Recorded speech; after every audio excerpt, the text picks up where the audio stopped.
Chers doctorants, chers chercheurs, chers étudiants, bonjour. Professeur Smail Widad, l'objectif de cette séance est de parler des paradigmes épistémologiques d'une manière générale. Ça va être des vidéos assez courtes et assez synthétiques pour que les doctorants puissent se retrouver assez rapidement. Donc, on va commencer par rappeler rapidement les trois paradigmes épistémologiques que nous avons. Donc, nous avons trois grands paradigmes, paradigme positiviste, paradigme interprétativiste et paradigme constructiviste. Comme je dis, ce sont les grands paradigmes. Mais nous avons aujourd'hui une proposition de nouveaux cadres paradigmatiques qui se retrouvent surtout entre le positivisme et l'interprétativisme, et quelques-uns qui se retrouvent entre l'interprétativisme et le constructivisme, mais ça relève beaucoup plus de débats entre chercheurs et entre épistémologues. Je vais parler grosso modo de quatre grands points: la nature de la connaissance produite euh, chez les quatre ou chez les trois paradigmes, le chemin de la construction de connaissances chez les trois paradigmes, les critères de validité de la connaissance et l'aménagement des paradigmes. L'objectif de cette première vidéo, c'est de parler uniquement de la nature de la connaissance produite et chacune des autres caractéristiques, nous allons les traiter dans d'autres vidéos qui vont suivre. Donc, je me suis référé principalement à l'ouvrage de Raymond Alain Thiétard, Méthode de recherche en management, mais que je complète beaucoup plus par un vécu à travers tous les travaux que nous avons pu encadrer, les soutenances auxquelles nous avons assisté et autres. Donc, je commence par la première question.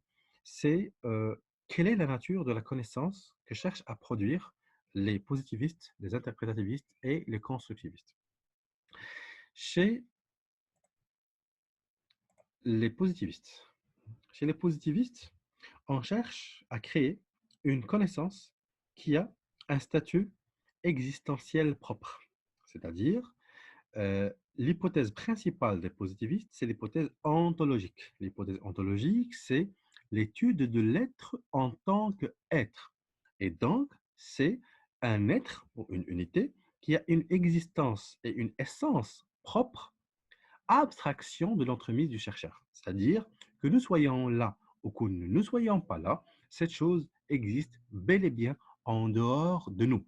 Et donc, la communauté ne cherche pas de nous un avis personnel, mais cherche que nous lui rapportons la réalité telle qu'elle existe. C'est ça l'hypothèse ontologique. Auprès des paradigmes beaucoup plus interprétativistes et constructivistes, là nous avons l'hypothèse phénoménologique. Donc l'hypothèse phénoménologique, c'est-à-dire que la réalité elle-même, elle est contextuelle.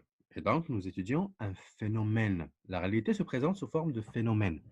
Et donc nous avons besoin quand même d'une entremise du chercheur, d'une implication personnelle du chercheur pour pouvoir nous rapporter cette réalité, puisque c'est le chercheur qui pourrait cerner plus ou moins les facettes de ce phénomène. Et donc la réalité n'existe pas en dehors de son phénomène, n'existe pas en dehors de son contexte. Et donc, pour les positivistes, puisqu'ils prennent l'hypothèse ontologique, là, il y aurait forcément une indépendance entre le sujet et l'objet de recherche, c'est-à-dire il y a une indépendance entre le chercheur et ce qu'il cherche.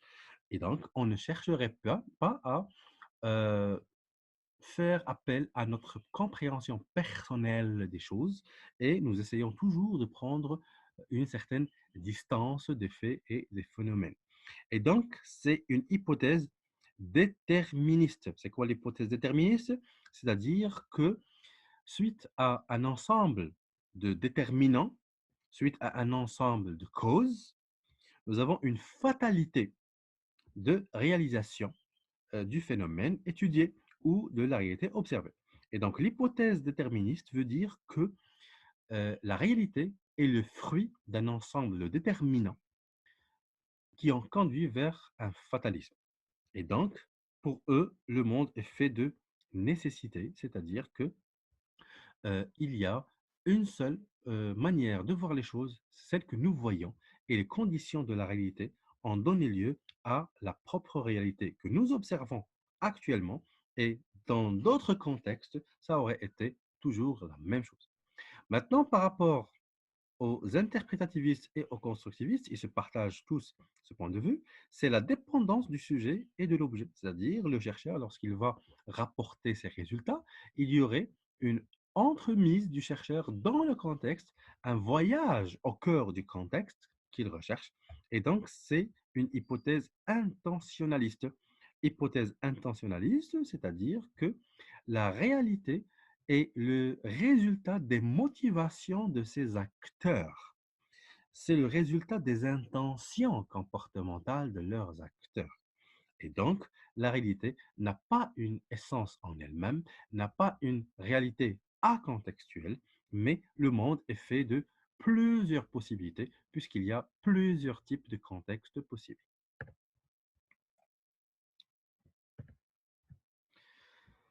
Là, je vais citer Karl Popper, hein, que j'ai mis en photo au niveau de la diapo titre. La connaissance, en ce sens objectif, est totalement indépendante de la prétention de quiconque à la connaissance, elle aussi indépendante de la croyance ou de la disposition à l'assentiment de qui que ce soit. La connaissance, au sens objectif, est une connaissance sans connaisseur. C'est une connaissance sans objet connaissance.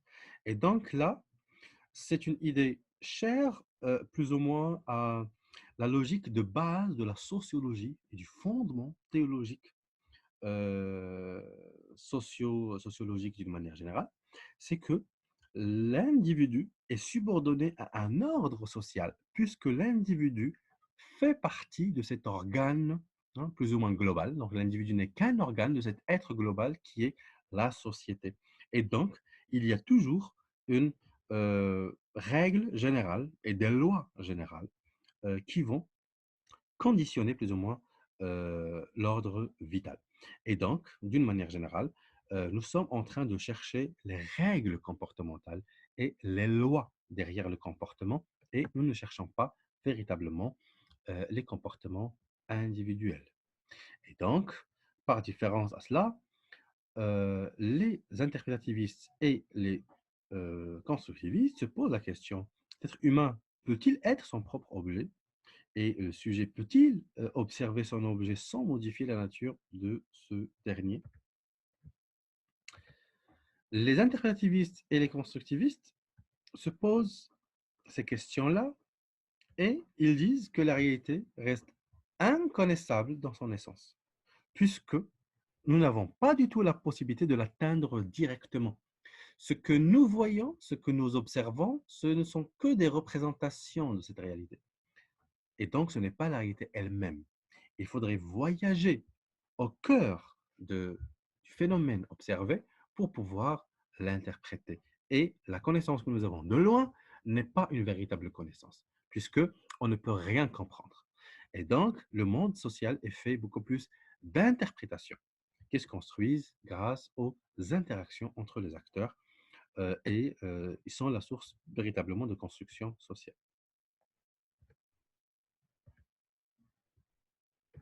Et donc, pour synthétiser ce premier point, je dis que pour les positivistes, la connaissance, elle est beaucoup plus objective, c'est-à-dire il n'y a pas d'entremise, il n'y a pas de subjectivité, il n'y a pas d'interprétation. On cherche la neutralité et la distance. La connaissance, elle est acontextuelle, c'est-à-dire elle ne dépend pas du tout de son contexte, mais c'est une réalité universelle. Il prône l'hypothèse ontologique, c'est-à-dire chaque chose a une réalité en soi et a une existence parfaite, qui est parfaitement indépendante du chercheur. Donc, véritablement, nous avons une indépendance entre le chercheur et l'objet de recherche. Et véritablement, c'est une vision du monde social qui est déterminée. Et donc, forcément, lorsque vous êtes dans une recherche où vous cherchez à voir les déterminants, les causes, là, forcément, vous êtes dans une perspective qui est positiviste. Pour ce qui est des interprétativistes, la connaissance, elle est subjective et elle est contextuelle.